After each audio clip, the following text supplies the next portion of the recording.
हाल फिलहाल में चल रही इजराइल हमास वॉर, जिसने अभी तक पूरे वर्ल्ड का ध्यान अपनी तरफ खींच रखा है। इस वॉर को स्टार्ट हुए अब लगभग 1 महीना हो चुका है। इस वॉर की स्टार्टिंग हुई थी 7 अक्टूबर को, जब हमास ने इजराइल पर लगभग 5000 रॉकेट्स से अटैक किया था और जिसमें कई इजरायलीज लोगों की जान गई थी और हज़ारों की तादाद में लोग घायल हो गए थे। रशिया यूक्रेन वॉर के बाद ये सेकंड मेजर वॉर है जिसका इम्पैक्ट पूरे वर्ल्ड पर होने वाला है, क्योंकि साफ दिख रहा है कि हम सभी लोग अब एक ग्लोबल वॉर की ओर आगे बढ़ रहे हैं। इस वॉर की टाइमिंग भी बहुत ज़्यादा इम्पोर्टेंट है। जैसे इस वॉर को प्लान किया गया हो, क्या इस वॉर में वेस्टर्न कंट्रीज़ का हाथ है? क्या ये वॉर इजरायली इंटेलिजेंस के लिए कम्प्लीटली फेलियर है? और इस वॉर के पीछे जियोपॉलिटिकल सिनेरियो क्या है, ये सब जानेंगे इस वीडियो में, इसलिए वीडियो को एंड तक ज़रूर देखिए। और अगर आपने चैनल को सब्सक्राइब नहीं किया है तो सब्सक्राइब द हिंदुस्थल। 1973 के योम किप्पुर वॉर की याद दिलाने वाले इस अनएक्सपेक्टेड वॉर के बाद इजरायली इंटेलिजेंस पर बहुत से प्रश्न खड़े हो चुके हैं कि हमास जब वॉर की प्रिपरेशन कर रहा था और हमास के फाइटर्स जब वायर को कट कर रहे थे और इजराइल में घुसने की कोशिश कर रहे थे और जब इजराइल पर हज़ारों रॉकेट बरसाए गए, तब इजरायली इंटेलिजेंस कर क्या रही थी? ये इजराइल के लिए एक कम्प्लीटली डिजास्टर है, क्योंकि आज के समय में इजराइल के पास सभी प्रकार के सर्विलियंस मैकेनिज्म हैं। गाजा स्ट्रिप के पास उनके पास सैटेलाइट सर्विलियंस है, ड्रोन सर्विलियंस है और मुसाद है।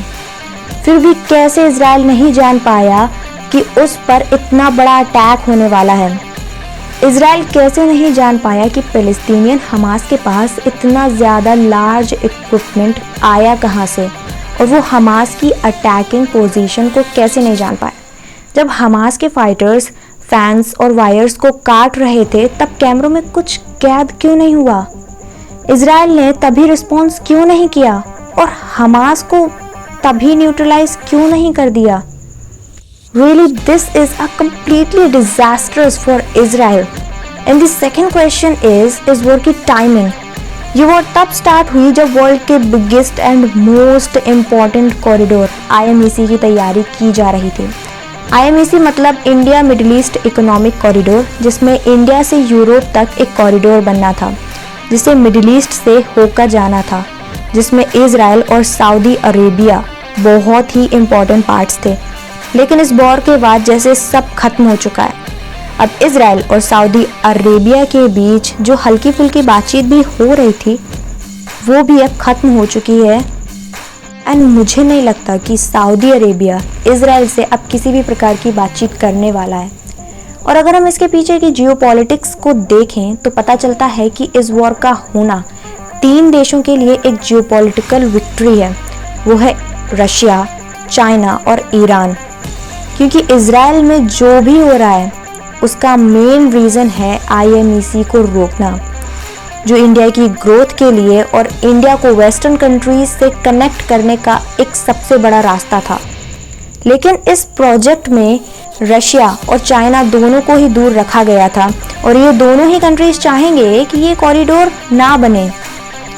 और जो हो रहा है इस वॉर के दौरान, आई थिंक इसी प्रोजेक्ट को रोकने के लिए ये सब किया गया है। मुझे नहीं पता ये सच है या नहीं, मगर आई स्ट्रांगली फील कि ये हो सकता है, क्योंकि सऊदी अरेबिया ने अब अनऑफिशियली ये कह दिया है कि वो इजराइल से अब कोई भी बातचीत नहीं करने वाले हैं, जिसका मतलब है कि एक लंबे समय के लिए ये प्रोजेक्ट बस एक हवा महल बन के रह चुका है। इसी के साथ ये है वीडियो का एंड। आपके इस टॉपिक पर क्या विचार है मुझे कमेंट सेक्शन में ज़रूर बताइए। Thank you for watching.